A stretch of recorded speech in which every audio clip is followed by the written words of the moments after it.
मैं आज आम जनता, चाहे वो किसी धर्म की हो, भारतवर्ष के जो लोग भी निवासी हैं, उनके पास मैं अपने दर्द को पेश करना चाहता हूँ कि आज इस मुल्क में क्या हो रहा है। मुझे याद है कि हम बचपन में जब गांव में रहते थे तो मेरे गांव के पास एक मेला लगता है जिसका संटरवा का मेला बोलते हैं। पूरे साल हम इंतज़ार करते थे कि संटरवा का मेला कब लगेगा, और वहाँ मेला लगेगा तो वहाँ रामलीला होगा। राम लक्ष्मण की जो लीला दिखाई जाती है, जो एक ड्रामा होता है वहाँ पे, उसको देखने का कितना शौक़ रहता था। पूरे साल इंतज़ार करते थे और हम लोग जाकर बहुत वहाँ लुत्फ़ उठाते थे रामलीला में। कोई भी त्यौहार हो, चाहे दिवाली हो, दिवाली में हम लोग इंतज़ार करते थे कि दिवाली आएगी तो दुकानों पर अच्छी अच्छी किस्म की मिठाइयाँ मिलेंगी। हम जाके मिठाइयाँ खरीदते थे, खाते थे और लोगों को खिलाते थे। और मिट्टी का छोटा सा दिया लेकर, हम मुसलमान हैं लेकिन हम छोटा सा दिया लेकर मिट्टी का अपने घरों के चारों तरफ खुशी महसूस करते थे कि आज दिवाली का दिन है। जब आती थी होली तो स्कूल में हम रंग तो नहीं ले जा सकते थे, लेकिन अपनी फाउंटेन पेन में स्याही एक दूसरे में फेंकते थे और दूसरे गले मिलकर के एक त्यौहार की बधाई देते थे। कोई अंतर नहीं। मुझे याद है अच्छी तरह से करके फूक दीजिए, कितना विश्वास था लोगों को एक दूसरे के ऊपर, क्या भाईचारगी थी। जब शादी होती थी गांव में तो मुझे अच्छी तरह याद है कि शादी होती थी मुसलमान की, लेकिन हिंदू भाई अपने घरों में गेहूं का आटा पिसवा के रखता था, अपने घरों में थोड़ा लकड़ी काट के रखता था कि मेरे गांव, और रोज बाजार लगती नहीं थी, हफ्ते में एक दिन बाजार लगती थी, वो 5 किलोमीटर दूर। तो ये मोहब्बत थी आपस में लोगों की, लोग एक दूसरे से घुल मिलकर रहते थे। लेकिन मैं देख रहा हूं आज जो भाजपा और आरएसएस है, ये इस देश के, ये इस गठबंधन को, इस जो है आपसी भाईचारगी को, गंगा जमुनी तहजीब को बिल्कुल मटिया मेल कर देना चाहती है। त्यौहार एक खुशी का मौका होता है, चाहे ईद बकरीद हो, चाहे होली दिवाली हो, चाहे दशहरा हो, चाहे गणपति हो, ये खुशी का मौका है।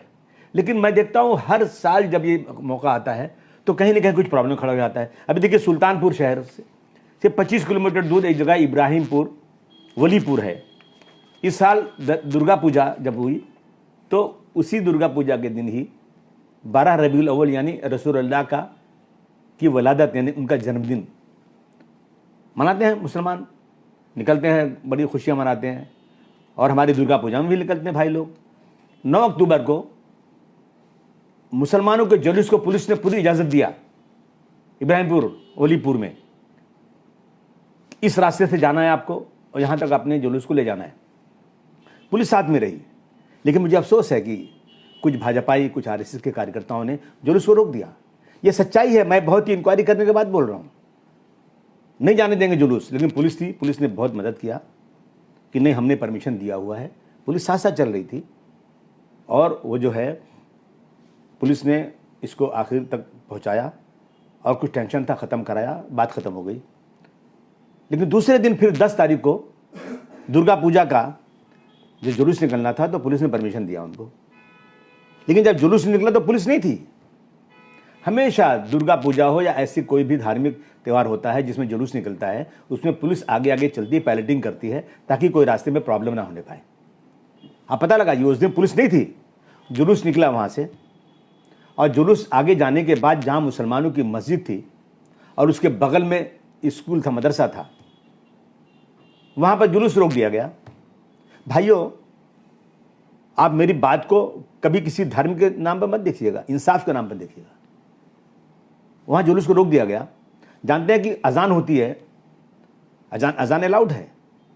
जब अजान का वक्त आया तो मुसलमान निकल कर आया मस्जिद से, कहा भाई आप जो डीजे बजा रहे हैं ना, बहुत तेज़ बजा रहे हैं, ये अजान की आवाज़ लोगों तक नहीं पहुँचेगी, आप ज़रा डीजे स्लो कर दीजिए। ये नहीं कहा बंद कर दीजिए, स्लो कर दीजिए। तो क्या कहा मालूम है आपको लोगों, जो उसमें सांप्रदायिक लोग थे, कि आप अजान मत करिए ना, क्या ज़रूरी है आपको अजान करना। अब बताइए, अगर आप ये कहेंगे, मैं कहूँ कि दुर्गा पूजा मत करिए, तो ये तो बहुत बड़ी नाइंसाफ़ी होगी। अगर कोई मुसलमान ऐसी बात करता है तो मैं उसकी मुखालफत करता हूँ। लेकिन उन्होंने कहा कि अजान मत करिए, तो मैं हो गई। देखिए, जब नमाज पढ़ाई जाती है ना, आप अच्छी तरह समझ लीजिए वजह क्या है। एक इमाम होता है जो आगे रहता है वो, और इमाम ज़ोर से नमाज पढ़ता है तो जितने पीछे नमाज पढ़ने वाले हैं ना, वो हाथ बांध के पीछे खड़े रहते हैं। जब वो अल्लाह अकबर कहता है ना तो हाथ उठाते हैं, जब अल्लाह अकबर कहता है ना तो वो जो सजदे में जाते हैं, रुकू करते हैं, और उन्हीं की आवाज़ पर पूरे पीछे नमाज पढ़ने वाले अपनी नमाज दोहराते हैं। आप बताइए, अगर वहाँ से ज़ोर से डीजे बजेगा तो इमाम की आवाज़ तो पीछे वाले सुन ही नहीं पाएंगे, तो नमाज कैसे पढ़ सकते हैं? नमाज नहीं पढ़ सकते हैं, नमाज खराब। कभी इस तरह की होता है मामला तो नमाज की आवाज़ पीछे वालों को जाती नहीं, उनकी नमाज ही नहीं होती है। अब बताइए कि अगर मुसलमानों ने यह कहा कि भाई आप ज़रा डीजे स्लो कर दिए, तो क्या गलती उनकी थी? उसके बाद भाई ऐसा हो गया तू मैं के बाद कि दोनों समुदाय में लड़ाई हो गई और दोनों समुदाय आपस में भिड़ गए, पत्थरबाजी हुई, दुकानें लूटी गईं, और उस मस्जिद में घुसकर चटाइयाँ निकाल के फेंक दी गई, जला दी गई। बगल में मदरसा है। मदरसा क्या है? मदरसा इंसानियत का सबक देता है। और याद रखो भाइयों, मैं आतंकवाद के खिलाफ हूं। अगर कोई मुसलमान आतंकवाद में है तो मैं खुलेआम कहता हूं उसको फांसी की सजा होना चाहिए। मुल्क के खिलाफ साजिश करने वालों को कभी छोड़ना नहीं। एक इंसान को मारना, पूरी इंसानियत को मारना, यह हमें सिखाया गया इस्लाम में। मदरसे में घुसकर मदरसे की तोड़फोड़ कर दिया, एक आदमी की आंख फूट गई, दुकानें जला दिया, और इसके बाद वहां एक ऑफिसर हैं, वहां सिर्फ 100 मीटर दूर पर पुलिस चौकी है, और पुलिस गाड़ी वहां आई नहीं, कुछ नहीं हुआ। वहां के एक एसओ बलिराय पुलिस स्टेशन के अरमेंदर नाम है, अरविंदर सिंह या और कुछ ऐसी नाम उनका है, उन्होंने, ये पुलिस का काम है लॉ एंड ऑर्डर को मेंटेन करना और झगड़ा लड़ाई को रोकना। पुलिस किसी पार्टी की नहीं होती है, पुलिस देश के संविधान की रखवाली होती है। उसे ये जब वो आता है तो उसको वो कसम खाता है कि मैं इंसाफ करूँगा। उस एसो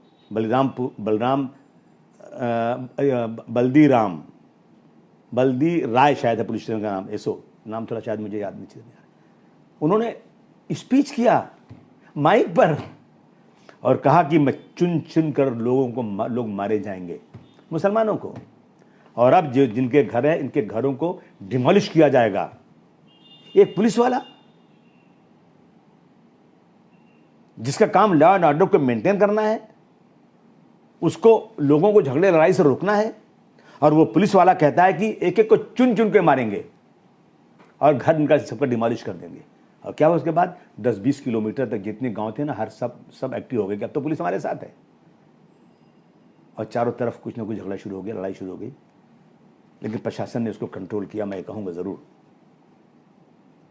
मदरसे में घुस गए, मदरसे वालों को मारा। अब्दुल रऊफ नाम के एक आदमी की आँख ही फूट गई बेचारे की। कितने लोग घायल हो गए इसमें। भाइयों, अगर ये इस मुल्क में होगा तो किसका विश्वास होगा कानून के ऊपर? कानून खत्म हो जाएगा देश के अंदर। हवेली झोपड़ी सबका मुकद्दर फूट जाएगा अगर ये साथ हम हिंदू और मुस्लिमों का छूट जाएगा। दुआ कीजिए कि हमें प्यार के रिश्ते रहे कायम, रिश्ते टूट जाएंगे तो भारत टूट जाएगा।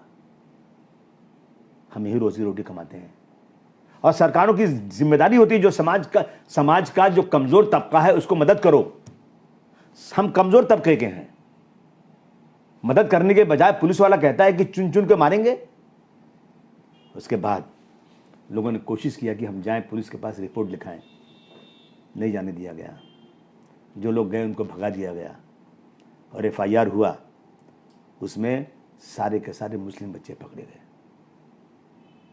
मैं कह रहा हूं कि अगर मुस्लिम हिंदू जो भी है सबको पकड़ो, आप सुनने को तैयार नहीं।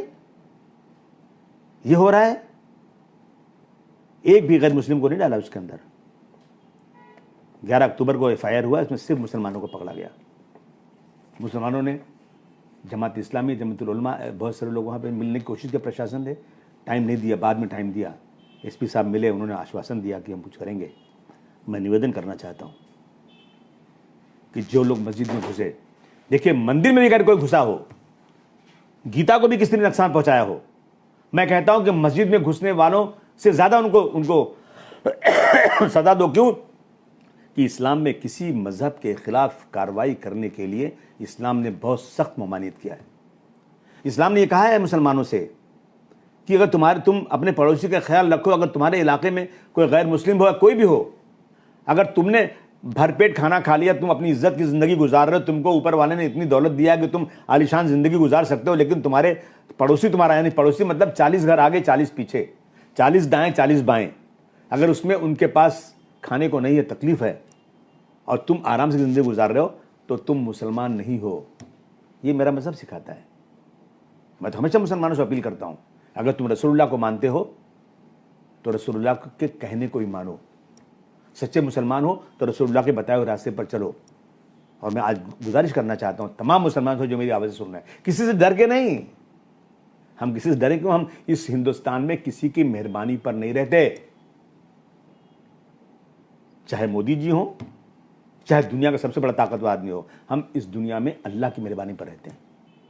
और हम इस दुनिया के अंदर सब हर मज़हब के लोगों की इज्जत करना चाहते हैं। रसूलुल्लाह ने जो फरमाया है, मुसलमानों उसको अमल करो। तुम्हारा पड़ोसी अगर दुखी है तो उसके साथ शामिल, उसके दुख में शामिल हो जाओ। ईद, बकरीद, होली, दिवाली आए, सब मिल के गले मिल के मनाओ। मैं हमेशा कहता हूँ, मैंने पार्लियामेंट में, असेंबली में कहा है कि अगर यही झगड़ा इस तरह से चलता रहे तो आप एक कानून बना दीजिए, कोई भी सड़क पर अपना जुलूस लेके जाने ना पाए, चाहे मुसलमान हो, चाहे हिंदू हो, चाहे क्रिश्चियन हो, चाहे सिख हो, कोई भी। बस रोज झगड़ा अगर ऐसा होगा इस तरह से, तो आप बंद कर दीजिए ना, सबको एक एक मैदान दे दीजिए और उसका माइक जो है ना ऐसी तरफ लगा दीजिए जो जनता ना सुनने पाए। जो चाहिए कहिए आप, सड़क पर उतर करके खुशी मनाएंगे। त्यौहार में झगड़ा होगा तो फिर क्या होगा? बंद कर दिए जुलूस सड़कों पर जाना। मैं समझता हूं कि 90% अमन व अमान हो जाएगा। मैं हमेशा इस बात को कहता हूं कि देखिए, कोई भी व्यक्ति हो, किसी धर्म का हो, अगर वो किसी देवी देवता के बारे में, वो रसूलुल्लाह के बारे में, कुरान शरीफ के बारे में, गीता के बारे में, मजहबी किताबों के बारे में, डॉक्टर अंबेडकर साहब के बारे में, हमारे शिवाजी महाराज के बारे में, जो बड़ी हस्तियां हैं, नामचीन हस्तियां हैं, स्पीच एंड एक्सप्रेशन कानून का बहाना लेकर किसी के बारे में अपमानित कर दो, तो याद रखिए, अगर आप इसको इंक्वायरी करेंगे, माइक्रोस्कोपिंग चेकिंग करेंगे, तो देश में जितने झगड़े हो रहे हैं ना, 95% इसीलिए हो रहे हैं। किसी ने डॉक्टर अंबेडकर के बारे में गलत कर दिया, उनके पुतले पर चप्पल हार कर बना दिया, गोली चल गई, 5 लोग मार दिए गए, झगड़ा हो गया, जो है पुलिस स्टेशन में केस हो गया, लोग जेल चले गए। कहीं शिवाजी महाराज की माँ के नाम किसी ने नावल लिख दिया तो पूना में पूरी जो है लाइब्रेरी जला दी गई। ये सब क्यों हो रहा है? अगर एक कानून, अगर सरकारों के अंदर थोड़ी सी भी शर्म और हया है और चाहते हैं कि इस देश के अंदर सब लोग मिलकर रहें, तो एक कानून बना दो कि यदि किसी ने किसी धार्मिक नेता के बारे में, धार्मिक लीडर के बारे में, किसी बड़े नेता के बारे में, किसी सम्मानित व्यक्ति के बारे में अगर एक लफ्ज अपमानित बोला ना, तो उसे एक ऐसा कानून बनाओ जिसमें कम से कम 5 साल तक जेल में रहें और जमानत ना होने पाए। मैं देशवासियों तुमको यकीन दिलाता हूं, देश के अंदर बहुत सारे मसले खत्म हो जाएंगे अपने आप। ये होना चाहिए। कब तक ये चलेगा? देश में लोग भूखे मर रहे हैं। अभी मैं बात करता हूं तो रुपया रोजाना गिर रहा है, डॉलर बढ़ रहा है, बेरोजगारी बढ़ रही है, न जाने आगे क्या दिन आने वाला है। और हम लोग, दुनिया तरक्की कर रही है, हम सिर्फ धर्म के बारे में लड़ाई कर रहे हैं आपस में बैठ करके। मैं हाथ जोड़कर निवेदन करना चाहता हूं, देश के उन लोगों से जो बड़ी कुर्सियों पर बैठे हैं, भारत को बचा लीजिए, तोड़िए मत इसको, बचाइए। ये देश ऋषियों मुनियों का देश है, बड़े बड़े उलमाए कराम यहाँ पैदा हुए हैं, सबने मिलकर इस देश को आज़ाद कराया है। और वो लोग जो आज कुर्सी पर बैठे हैं, वो हमारी आज़ादी को ख़त्म कर देना चाहते हैं। इसलिए आपसे मेरी गुजारिश है, मेरे दिल में एक दर्द है, इसलिए मैं जनता के बीच में आया हूँ। और मैं उत्तर प्रदेश के प्रशासन में बैठे हुए लोगों से, आदरणीय मुख्यमंत्री योगी साहब से भी गुजारिश करूँगा कि आप ज़रा सुल्तानपुर के मसले को देखिए और इंसाफ की नज़र से देखिए। एक अच्छा ऑफिसर जिसका रिकॉर्ड ये रहा हो कि वो सेकुलर हो, क्योंकि आपने कसम खाया है कि मैं इस देश के संविधान के मुताबिक काम करूंगा, और आप एक सन्यासी हैं, आप झूठ बोल नहीं सकते। आप एक ऐसा व्यक्ति नियुक्त कीजिए जो इंसाफ पसंद हो, और इसकी पूरी सच्ची इंक्वायरी करिए और इस पर सख्त कार्रवाई कीजिए, और दोबारा हमारे प्रदेश में या हमारे देश में ऐसी चीज़ें ना हो, इसको आप बिल्कुल से सुनिश्चित कीजिए, ताकि देश में भाईचारगी बढ़ती रहे। आपने मेरी बातें सुना, मुझे उम्मीद है कि इस पे कुछ न कुछ सरकारें कार्रवाई करेंगी और दोबारा मेरे देश में हिंदू मुस्लिम के बीच में दरार न पैदा होने पाए, यही मेरी गुजारिश है। बहुत बहुत शुक्रिया। जय हिंद।